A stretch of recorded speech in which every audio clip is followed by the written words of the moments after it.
नमस्कार दोस्तों, स्वागत है एक बार फिर से आपका हमारे YouTube channel neutral chemistry classes में। और मैं नरेंद्र मिश्रा उपस्थित हूँ आपको रसायन विज्ञान सिखाने के लिए।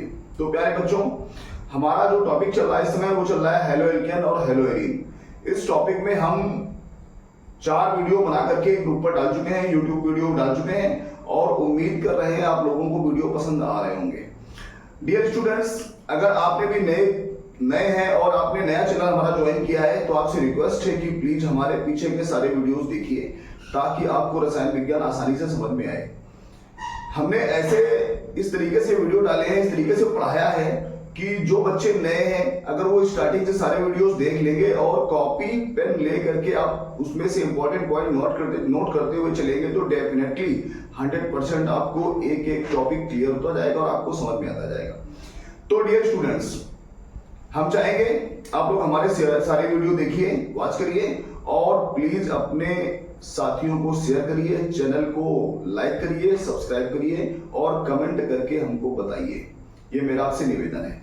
तो प्यारे बच्चों, हमारा जो टॉपिक चल रहा है वो चल रहा है एल्किल हैलाइड या halo alkane R single bond X. ये हमारा टॉपिक है और हमने एल्किल हैलाइड का प्रिपरेशन पढ़ लिया है और अब हम पढ़ेंगे आज एल्किल हैलाइड के केमिकल प्रॉपर्टीज, रासायनिक गुणधर्म। क्या पढ़ेंगे हम? Chemical properties. Chemical properties. तो जो RX एल्किल हैलाइड की केमिकल प्रॉपर्टीज होती है डियर स्टूडेंट्स, उनको बांटा गया है 3 भागों में। कितने भागों में बांटा गया है? 3 भागों में। ध्यान से समझना अच्छी तरीके से, बहुत आसानी से आपको समझ में आएगा। पहला है reaction with metals. Reaction with metals, धातुओं से क्रिया। किससे क्रिया? धातुओं से क्रिया। जो दूसरा टॉपिक है वो है न्यूक्लियोफाइल। न्यूक्लियोफाइल मतलब NU, substitution reaction. Nucleophile substitution reaction मतलब नाभिक स्नेही प्रतिस्थापन अभिक्रियाएं। और जो थर्ड पार्ट है इसका वो है beta elimination reaction. Beta elimination reaction, इसको विहाइड्रोहैलोजनीकरण भी कहते हैं। क्या कहते हैं? विहाइड्रोहैलोजनीकरण। लिख देते हैं नीचे। ये है धातुओं से क्रिया। धातुओं से क्रिया। देखिए बिल्कुल छोटा सा कर दिया लेसन को ताकि आप आसानी से समझ सकें, बिल्कुल इजी कर दिया है। दूसरा है नाभिक स्नेही। नाभिक स्नेही प्रतिस्थापन अभिक्रियाएं। प्रतिस्थापन अभिक्रियाएं। और तीसरा जो पार्ट है वो है बीटा विलोपन या इसको कहते हैं विहाइड्रोहैलोजनीकरण। विहाइड्रोहैलोजनीकरण या इसका नाम है बीटा विलोपन।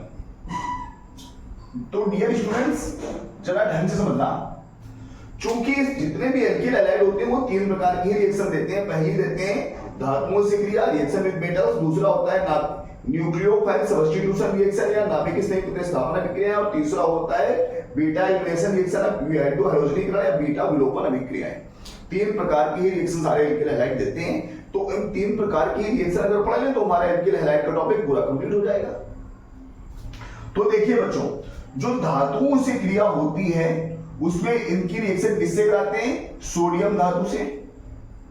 सोडियम धातु से कराते हैं। ध्यान से समझना बच्चों, सोडियम मेटल से कराते हैं रिएक्शन। दूसरी रिएक्शन कराते हैं इनकी सोडियम मेटल और प्लस ArX। एल्किल हैलाइड होता है इसमें। सोडियम धातु होती है प्लस एल्किल हैलाइड होता है, इनसे रिएक्शन कराते हैं। जो तीसरी रिएक्शन है वो है Zn से रिएक्शन। और जो चौथी रिएक्शन है वो है Mg से रिएक्शन। पांचवी रिएक्शन जो आप पढ़ेंगे वो है Cu से रिएक्शन, कॉपर से। ये 5 रिएक्शन ऐसी हैं जो एल्किल हैलाइड देते हैं। हालांकि जो कॉपर से रिएक्शन होती है ये रिएक्शन मुख्य रूप से एरिल हैलाइड देते हैं। ये ध्यान देना है आपको। जो कॉपर से रिएक्शन होती है मुख्य रूप से एरिल हैलाइड देते हैं और इस रिएक्शन को उल्लमान रिएक्शन कहते हैं। ठीक है ना। जो सोडियम से रिएक्शन होती है उस रिएक्शन को वुर्ज रिएक्शन कहते हैं। जो सोडियम प्लस एरिल हैलाइड से रिएक्शन होती है उसको वुर्ज फिटिंग रिएक्शन कहते हैं। जो जिंक से रिएक्शन होती है उसको फ्रैकलैंड रिएक्शन कहते हैं। और जो Mg से रिएक्शन होती है उसको ग्रिग्नार्ड रीजेंट रिएक्शन कहते हैं। तो ये मेटल से रिएक्शन है, मेन रिएक्शन। उसके बाद जो नाभिक की स्नेही प्रतिस्थापन अभिक्रिया है इनको बांटा गया है दो भागों में। कितने भागों में? दो भागों में। पहली रिएक्शन होती है SN1 और दूसरी होती है SN2। समझ गए होंगे बहुत अच्छे तरीके से आपने इनको बहुत, अगर आप क्लास 12 में हैं तो आपने इसका खूब नाम सुना होगा बच्चों, क्योंकि ये बहुत इंपॉर्टेंट टॉपिक है क्लास 12 का, एल्किल हैलाइड का। मतलब आप समझ जाइए, अगर आपने इसका नाम नहीं सुना है तो आप समझ जाइए आपको केमिस्ट्री नहीं आती है। तो ये SN1 और SN2 रिएक्शंस का आपने नाम सुना होगा। ये एल्किल हैलाइड देते हैं। इसका पूरा नाम होता है substitution nucleophile first order reaction और इसका नाम होता है substitution nucleophile second order reaction. ठीक है। उसके बाद जो बीटा विलोपन रिएक्शन होती है इसमें हमेशा कार्बन के बीच में डबल बॉन्ड बनता है, मतलब एल्कीन बनते हैं। क्या बनते हैं? एल्कीन। प्रोडक्शन होता है एल्कीन का। ध्यान देना ये बात, यहां पर एल्कीन का प्रोडक्शन होता है। तो ये हमारे एल्किल हैलाइड के जो केमिकल प्रॉपर्टीज है उसको 3 पार्ट में डिवाइड किया गया है प्यारे बच्चों, और उम्मीद करता हूं आपको बहुत अच्छे समझ में आया होगा। अच्छा, रिक्वेस्ट है आपसे, प्लीज इसको आप जरा नोट कर लीजिए। ये जो चार्ट है ये आपके बिल्कुल काम आएगा और इस चार्ट के द्वारा बहुत आसानी से रिएक्शन सीख सकते हैं। तो प्लीज इसको नोट कर लीजिए, आगे पढ़ाते हैं।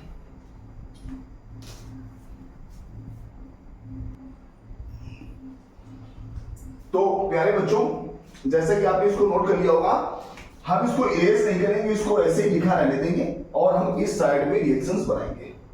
तो आइए शुरू करते हैं। सबसे पहले रिएक्शन विद मेटल्स। पहला पार्ट कौन सा है? नंबर फर्स्ट पार्ट है रिएक्शन विद मेटल्स, धातुओं से क्रिया। तो पहली रिएक्शन को किससे करानी है? सोडियम धातु से। ध्यान देना डियर स्टूडेंट्स। तो फर्स्ट पार्ट इसका है विद सोडियम। क्या कहते हैं इसको? सोडियम। अब बच्चों देखो, सोडियम का संकेत होता है Na। क्या संकेत होता है? Na। और इसको पढ़ते हैं सोडियम। तो थोड़ा सा यहां भी समझ लेते हैं, Na से कैसे सोडियम हो गया। ये एक लैटिन वर्ड है। कैसा है? लैटिन वर्ड, और इसका नाम होता है लैटिन में नेटेरियम। क्या नाम होता है? नेटेरियम। और इसको जनरल भाषा में सोडियम कहते हैं। ठीक है, इसलिए इसका नाम सोडियम ही फेमस हुआ। तो जब किसी एल्किल हैलाइड RX की रिएक्शन सोडियम से होती है, Na से, ध्यान देना बच्चों, जब किसी एल्किल हैलाइड की रिएक्शन सोडियम से होती है तो क्या होता है? तो इस रिएक्शन की खोज की थी वुर्ज ने, इसलिए इस रिएक्शन का नाम वुर्ज रिएक्शन भी रखा गया। क्या नाम रखा गया? वुर्ज रिएक्शन। बहुत इंपॉर्टेंट रिएक्शन है, इसका यूज बहुत है, तो वुर्ज रखा गया। जब इस रिएक्शन कराई जाती है तो इसमें प्रेजेंस होती है ईथर, ड्राई ईथर की। किसकी? ड्राई ईथर की। और बनता है R सिंगल बॉन्ड R और साथ में निकलता है NaX। अब देखिए बच्चों, बैलेंस करिए जरा। यहां पर 2 R हैं तो यहां पर 2 लेना पड़ेगा, और अब 2x हो गए तो यहां पर 2 लगाना पड़ेगा और यहां पर भी 2 लगाना पड़ेगा। अब हमारी रिएक्शन हो गई बैलेंस, और ये रिएक्शन कहलाती है वुर्ज रिएक्शन। क्या कहलाती है? वुर्ज रिएक्शन। डियर स्टूडेंट्स, अच्छी तरीके से समझना, वुर्ज रिएक्शन जो होती है इसका प्रयोग कार्बन को डबल करने में किया जाता है। कार्बन को डबल करने में या कार्बन की संख्या बढ़ाने में किया जाता है। देखिए जरा समझते हैं, एग्जांपल लेते हैं। CH3 single bond Cl plus 2Na equal to, ऊपर प्रेजेंस क्या होगी? अब प्रेजेंस को समझिए, अगर यहां पर 2 लगाए तो प्रेजेंस होगी CH3OCH3, मतलब डाइमिथिल ईथर की प्रेजेंस होगी। इसको मेथॉक्सी मेथड पढ़ते हैं यूपीएससी में, हमने RUPSC पढ़ाई है। अगर आपने यूपीएससी नहीं पढ़ी है तो प्लीज हमारे पीछे के IUPAC के टॉपिक्स देखिए, आपको पूरी IUPAC समझ में आएगी। तो ये मेथॉक्सी मेथड है, इसको डाइमिथिल ईथर कहते हैं। हमने आपको IUPAC पढ़ाई है और IUPAC के साथ में यौगिकों के साधारण नाम कैसे बनाए जाते हैं वो भी पढ़ाया है। तो प्लीज आप उनको देखिए, आपके लिए केमिस्ट्री बहुत इजी हो जाएगी। अब देखिए 2NaCl अलग हो गया, क्या हो गया अलग? 2NaCl माइनस में 2NaCl अलग हो गया और क्या बचा? 2CH3। तो CH3 सिंगल बॉन्ड CH3 और हमारा ये बन गया एथेन। क्या बन गया? हमने एक कार्बन वाला यौगिक लिया था और हमारा एथेन बन गया। आइए इस रिएक्शन का एक उपयोग और देखते हैं अच्छी तरीके से। कई बार पूछा जाता है हमसे, कैसे प्राप्त करोगे? कैसे प्राप्त करोगे? क्या प्राप्त करना है आपको? मेथेन से एथेन। क्या बनाना है? मेथेन से एथेन। कैसे प्राप्त करेंगे मेथेन से एथेन? तो बच्चों इसको हल कैसे करेंगे? एक प्रोसेस है, याद देना। इसको हम कहते हैं कन्वर्जन। क्या कहते हैं? ये जो क्वेश्चन है ना, ये कन्वर्जन का क्वेश्चन है और कन्वर्जन के क्वेश्चन दिमाग घुमा देते हैं। इसलिए कन्वर्जन के क्वेश्चन को हल करने के लिए एक प्रोसेस है और उस प्रोसेस को आपको फॉलो करना है। अगर आप उस प्रोसेस को फॉलो नहीं कर रहे हैं तो आप मान कर चलिए, अगर एग्जाम में 5 कन्वर्जन मिले हैं तो आप उसमें से 3 ही बना पाएंगे, 2 तो छोड़ ही देंगे या गलत हो जाएंगे। इसलिए निवेदन है आपसे, समझिए और कैसे करें कन्वर्जन उसको देखिए। हमको क्या बनाना है? मेथेन से एथेन। तो सबसे पहला काम इनका फार्मूला लिखना। इसका नाम, इसका सूत्र है CH4 और इसका है C2H6। देखो हमको ये बनाना है। अब यहां पर क्या, यहां पर एक कार्बन है, यहां पर 2 कार्बन, मतलब कार्बन की संख्या हमको डबल करनी है। क्या करना है? कार्बन की संख्या डबल करनी है और कार्बन की संख्या डबल करने के लिए रिएक्शन यूज करते हैं हम वुड्स की। 2Na से वुड्स की रिएक्शन करते हैं। लेकिन लगाए, जो वुड्स रिएक्शन हम करते हैं 2Na की रिएक्शन कराते हैं, वो किससे कराते हैं? RH से। मतलब मिथिल क्लोराइड या मिथिल ब्रोमाइड या मिथिल आयोडाइड होना चाहिए, ठीक है ना? या तो मिथिल क्लोराइड हो, या तो मिथिल ब्रोमाइड हो, या तो मिथिल आयोडाइड हो। ये रिएक्शन कराएंगे हम। तो पहले अगर हम CH4 को CH3Cl में बदल लें तो हम वुड्स रिएक्शन करा सकते हैं। समझ गए ना आप? CH4 को क्या करना है? CH3Cl में बदलना है। तो कैसे बदलते हैं? तो इसके लिए एल्किल हैलाइड के प्रिपरेशन की पहली विधि यूज होती है, CH4 और plus Cl single bond Cl। देखिए बच्चों खोल के लिख दें तो बहुत आसान लगेगा। CH H और H। कार्बन की वैलेंसी 4 होती है और कार्बन 4 बॉन्ड बनाता है, चारों तरफ हाइड्रोजन ने एक बॉन्ड बना रखा है। प्रेजेंस होती है AlCl3। यहां पर लुईस एसिड लेते हैं। क्या लेते हैं? Lewis acid. लुईस एसिड की प्रेजेंस में रिएक्शन होती है क्योंकि लुईस एसिड ही रिएक्शन की शुरुआत करता है। तो HCl निकल जाता है रिएक्शन में, माइनस में HCl निकल जाता है और बच जाता है CH3 सिंगल बॉन्ड Cl। अब हमारा मिथिल क्लोराइड बच गया। डियर स्टूडेंट्स समझ रहे होंगे आप लोग, बहुत इजी तरीके से समझा रहे हैं और बिल्कुल इजी रिएक्शन है। तो मिथिल क्लोराइड बच गया और इस मिथिल क्लोराइड की सेकंड रिएक्शन करा दें CH3Cl प्लस 2Na सोडियम से। प्रेजेंस किसकी होगी? CH3O, CH3 वही डाइमिथिल ईथर की।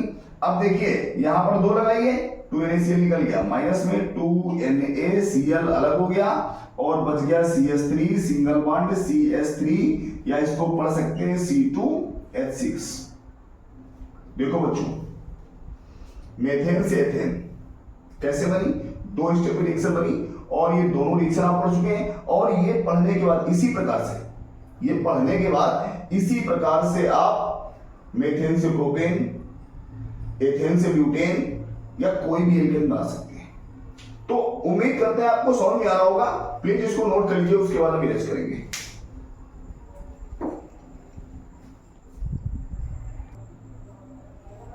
तो प्यारे बच्चों हमने मेथेन से एथेन कैसे बनता है ये हमने पढ़ा।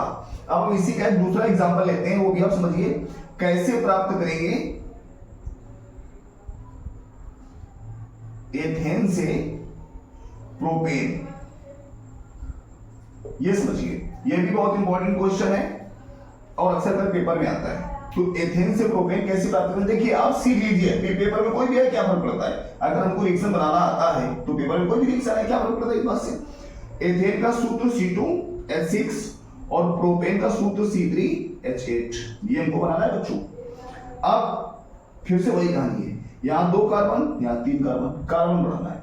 क्या करना है, कार्बन बढ़ाना है। और कार्बन बढ़ाने के लिए वुर्ज रिएक्शन कैसे करेंगे, तो वुर्ज रिएक्शन कहां लागू होती है, RH पर। अगर हम इसमें X जोड़ दें तो रिएक्शन हो जाएगी। X का मतलब ClBrI को भी जोड़ सकते हैं। तो हम पहले क्या करेंगे, C2H6 की रिएक्शन कराएंगे, किससे, क्लोरीन से। करा दी, प्रेजेंस वही है, Lewis acid AlCl3 minus base Cl निकल गया और बच गया C2H5Cl। यहां से एक Cl और यहां से एक H निकल गया, HCl निकल गया, C2H5Cl बचा। अब जो C2H5Cl बचा है ये हमारा एथिल क्लोराइड है। अब इसकी रिएक्शन हम वुर्ज करा दें, तो यहां पर C2H5Cl ले लेंगे, C2H5Cl प्लस 2Na और प्लस। अब देखो बच्चों, चूंकि हमको बनाना क्या है, प्रोपेन, और एक ही कार्बन बनाना है, तो एक कार्बन के लिए हम यहां पर लेंगे CH3Cl। ये चीज जो तुमको बहुत ध्यान देनी है, अगर ये C2H5Cl एथिल क्लोराइड है तो आप यहां पर मिथिल क्लोराइड ही लेंगे, ब्रोमाइड आयोडाइड नहीं ले सकते, सेम होना चाहिए, ठीक है ना। जब सेम कंपाउंड होता है तो सोडियम से रिएक्शन करके ये एक आयनिक साल्ट बनाता है, और आयनिक साल्ट ज्यादा स्टेबल होते हैं, इसलिए रिएक्शन बहुत आसानी से हो जाती है। प्रेजेंस क्या होगी यहाँ पर, तो थोड़ा बार प्रेजेंस भी देख लेते हैं। अभी तक हम जो प्रेजेंस ले रहे थे, R है तो ROR, CH3 था तो CH3O CH3, अब यहां पर C2H5 और CH3 है, CH3O C2H5, समझ गया। वही ईथर लिया जाता है जिसके यौगिक होते हैं, रिएक्टेंट होते हैं। अब ये हमारा ड्राई ले लिया हमने ईथर, इसका नाम है मेथॉक्सी एथेन। क्या नाम है इसका, मेथॉक्सी एथेन, IUPAC नाम है, या इसको हम जनरल भाषा में कहते हैं मेथिल एथिल ईथर। क्या पढ़ते हैं, मेथिल एथिल ईथर। समझ रहे होंगे आप लोग। अगर आपको IUPAC नाम बनाने में या जनरल नाम बनाने में कोई दिक्कत महसूस होती है, परेशानी आती है, तो आपसे रिक्वेस्ट है प्लीज हमारे पीछे की सारी वीडियो देखिए और कॉपी पेन से उनके नियम को नोट करते जाइए। IUPAC के नाम और जनरल नाम आपकी फिंगर्स पर होंगे भाई साहब। अब देखिए, जब रिएक्शन हुई तो क्या निकला, 2Na यहां से, एक Cl यहां से और एक Cl यहां से, माइनस में 2NaCl अलग हो गया। अब क्या बचा बच्चों, C2H5 और CH3, C2H5 single bond, CH3, या हम क्या लिख सकते हैं, C3H8, बन गया प्रोपेन। तो उम्मीद करते हैं आपको ये समझ में आया होगा कन्वर्जन कैसे करेंगे आप, कार्बन की संख्या कैसे बढ़ाएंगे आप। हम आपको NCERT के कन्वर्जन पढ़ाएंगे, एक्सरसाइज पढ़ाएंगे, कोई भी कन्वर्जन हो बनेगा। बहुत इजी होती है कन्वर्जन, लेकिन उन्हीं बच्चों के लिए कन्वर्जन इजी होते हैं जो बच्चे अच्छी तरीके से उस पर्टिकुलर टॉपिक की रिएक्शन बना लेते हैं। अगर आपने रिएक्शन रट्टा मार रखी है तो भूल जाइए, कन्वर्जन नहीं बनेंगे आपसे, नेवर। रट्टा मारिए तो नेवर, आपको सोचना पड़ेगा, दिमाग को चलाना है बच्चों, ध्यान से समझना। रखे रखे लोहे में भी जंग लग जाती है, तो अगर इस दिमाग का यूज नहीं करोगे तो ये बेकार हो जाएगा, इसका यूज करिए। अल्बर्ट आइंस्टीन का नाम सुना है ना आपने अल्बर्ट आइंस्टीन ने भी अपने माइंड का केवल 5% ही यूज किया था, और उन्होंने E बराबर mc² समीकरण दे दिया, जो आज तक नेचुरल ट्रूथ है, और आज भी वैज्ञानिकों के लिए पहेली है कि ऐसा समीकरण उन्होंने दिया कैसे, कैलकुलेशन कैसे किया। वो भी एक साइंटिस्ट थे, इंसानी तो थे, वो कहां से दिया। तो कोई भी कर सकता है ना, बस आपको थोड़ा सोचना है, आपको थोड़ा सोचना है। डियर स्टूडेंट्स, अगर हम बात करेंगे इस मुद्दे पर, तो हमारे भारत में सनातन धर्म में एक से एक महान ऋषि हुए हैं। सोच जरा, थोड़ा सा सोचिए, दिमाग लगाइए अपना। आज नासा अरबों खरबों डॉलर खर्च करने के बाद बताता है कि सूर्य ग्रहण फला तारीख को इतने बजे से पड़ेगा, या चंद्र ग्रहण फला डेट पर इतने बजे से पड़ेगा। हमारे सनातन धर्म में 5 रुपए का पंचांग मिलता है, और वो बिल्कुल करेक्ट कैलकुलेशन देता है कि इस तारीख को सूर्य ग्रहण पड़ेगा, इस तारीख को चंद्र ग्रहण पड़ेगा। समझ जाइए हमारी संस्कृति कितना आगे है, और प्राचीन समय में कितना आगे थी, ठीक है ना। ये तो रसायन विज्ञान हम पढ़ रहे हैं ना, इस रसायन विज्ञान की शुरुआत हमारे भारत से हुई है। दुर्भाग्य है इस बात का कि हमारे यहाँ पर भ्रष्टाचार, लूटखोरी होती रही, जिसकी वजह से हमारा देश पिछड़ गया। नहीं तो हम कल भी विश्वगुरु थे, आज भी विश्वगुरु ही होते। चलिए बात करेंगे इस पर, प्लीज इसको नोट कर लीजिए, आगे बढ़ते हैं।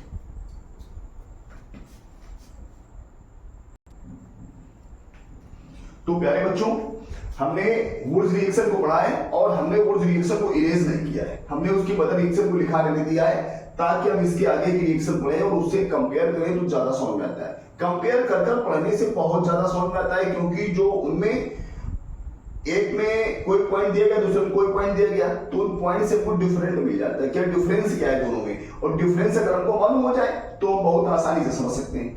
आइए बात करते हैं दूसरी reaction, reaction with sodium plus aryl halide. अब यहां पर हम एरिल हैलाइड लेंगे। एरिल हैलाइड का मतलब होता है बेंजीन के हैलाइड। एरिल माने बेंजीन, एक्स माने हैलाइड। तो आइए देखते हैं, अगर रिएक्शन एल्किल हैलाइड की सोडियम से हो रही है और साथ में लगा हुआ है कोई aryl halide ArX, reaction same, R single bond O single bond AR। ध्यान समझना, इसको हम एल्किल एरिल ईथर भी पढ़ते हैं, या फिर एल्कॉक्सी बेंजीन पढ़ सकते हैं इसको। या ध्यान समझना, इसका जो जनरल नाम है वो नाम है इसका एनिसॉल। क्या नाम है? एनिसॉल। पढ़ेंगे आगे, मिलेगा ये हमको, एनिसॉल याद रखना। लेकिन एनिसॉल तभी होगा जब R की जगह पर CH3 होगा और यहां पर बेंजीन होगी। बेंजीन के ऊपर अगर OCH3 लगा हुआ है तो उसे हम क्या पढ़ते हैं? एनिसॉल। फिलहाल ये एथिल भी हो सकता है, एथॉक्सी बेंजीन भी हो सकता है, मेथॉक्सी बेंजीन भी हो सकता है, ठीक है ना। तो चलिए समझते हैं, RH plus 2Na plus ArX क्या निकलेगा, समझ गए ना आप लोग। ये ड्राई है, ये भी ड्राई सूखा है, तो देखो 2Na X और X माइनस में 2NaX अलग हो गया, और क्या बच गया हमारा AR और R, AR single bond R।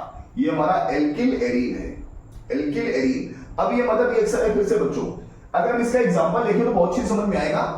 Example इसका है CH3 single bond Cl plus 2Na और प्लस AR की जगह पर हम बनाएंगे बेंजीन, और बेंजीन पर लगेगा Cl इक्वल टू, अब देखो catalyst CH3 single bond C6H5 हो गया एनिसॉल। क्या हो गया ये? एनिसॉल। C6H5OCH3 एनिसॉल पढ़ेंगे इसे, वैसे इसको मेथॉक्सी बेंजीन पढ़ते हैं। क्या पढ़ते हैं? Methoxy benzene.